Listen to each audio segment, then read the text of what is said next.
आज पूर्व मुख्यमंत्री मनोहर लाल खट्टर के जन्म दिवस पर रेवाड़ी के रणधीर सिंह कापड़ीवास के कार्यालय में भाजपा युवा नेता मुकेश कापड़ीवास के नेतृत्व में और रेवाड़ी भाजपा कार्यालय में जिलाध्यक्ष वंदना पोपली के नेतृत्व में भी रक्तदान शिविर लगा, जिसका उद्घाटन रेवाड़ी विधायक लक्ष्मण यादव ने किया और बावल में बावल विधायक कृष्ण कुमार के नेतृत्व में रक्तदान शिविर लगाया गया, जिसमें युवाओं ने बढ़ चढ़कर भाग लिया। कुल मिलाकर देखा जाए तो मनोहर लाल खट्टर के जन्मदिन को हरियाणा में रक्तदान दिवस के रूप में मनाया गया। आइए देखते हैं इस अवसर पर किसने क्या कहा।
हाँ जी, अनुराधा जी, आपके जो मुकेश जी ने जो अभी ब्लड डोनेशन कैंप लगाया, ये आपके पुष्पांजलि हॉस्पिटल की तरफ से लगाया गया है, तो आपको आज कैसा रिस्पांस मिल रहा है? जो युवाओं में जो जोश है वो नज़र आ रहा है सही तरीके से कि भाई?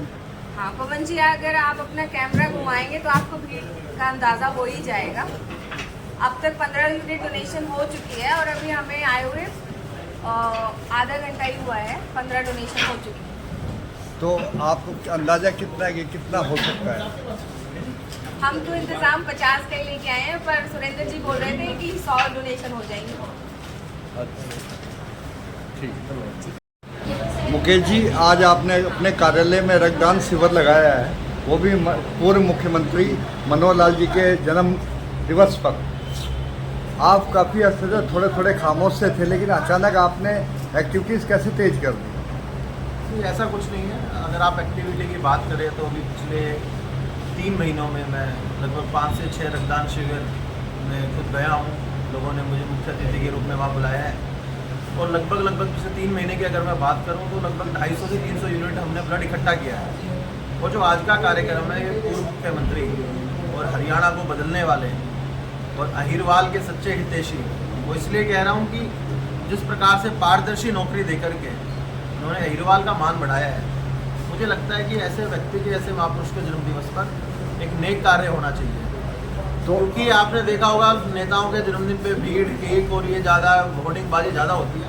मुझे लगता है कि सभी लोगों को जन्मदिवस पर, अपने बच्चों के जन्मदिवस पर रक्तदान जरूर करना चाहिए, ताकि एक बूंद भी जीवन बचाने में कई बार कारगर सिद्ध हुई है। ऐसा आप और हमने कई बार देखा है।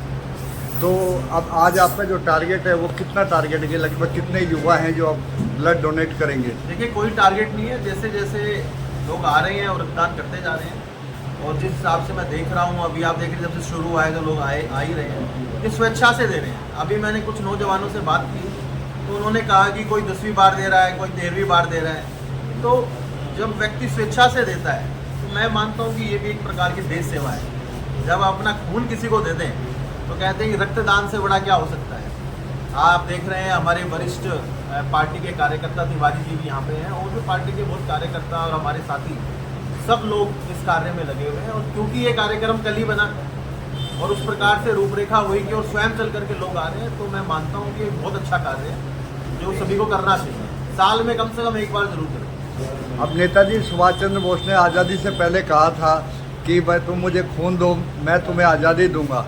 तो इस तरह आपका भी कोई उद्देश्य है कि भाई रक्तदान शिविर लगा रहे हैं, इसका कहीं ना कहीं एक समाज के हित में भला हो?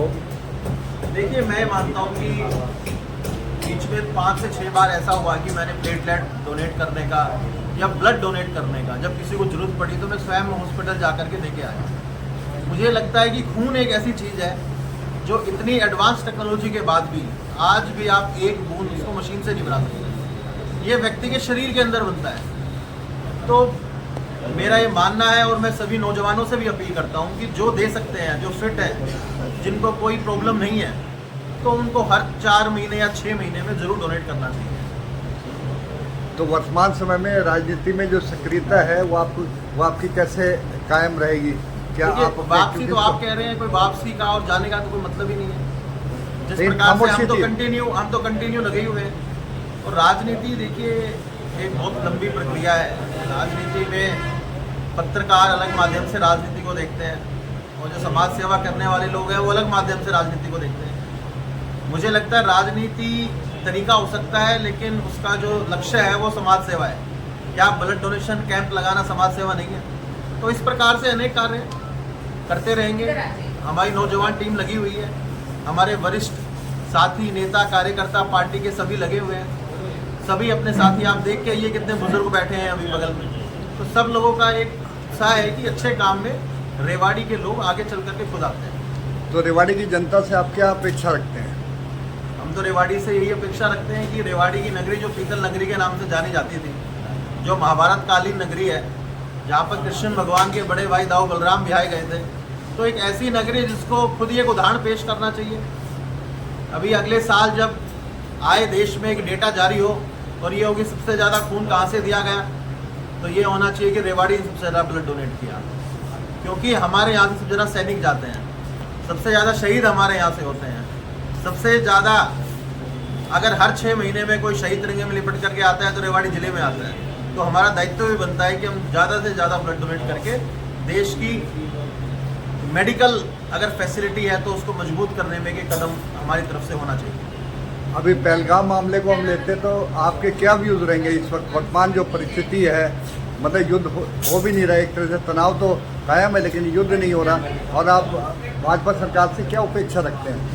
देखिए, जिस प्रकार का हमला हुआ है निस्संदेह वो बहुत ही गलत है, और मुझे पूर्ण विश्वास है कि आदरणीय प्रधानमंत्री नरेंद्र मोदी जी के नेतृत्व में उचित इलाज समय पर होगा। आप जिस प्रकार से हम और आप सोचते हैं, जिस प्रकार से एक सामान्य व्यक्ति सोचता है, सरकार उस प्रकार से निर्णय नहीं ले सकती है। हर चीज़ की तैयारी होती है, जब सही समय आएगा तो हमारी आर्मी निस्संदेह बड़ा कदम उठाएगी, और जैसा आप और हम सब और हर देशवासी के मन में है वही होकर रहेगा। जिन्होंने ये काम किया है उसको उसकी सज़ा जरूर मिलेगी।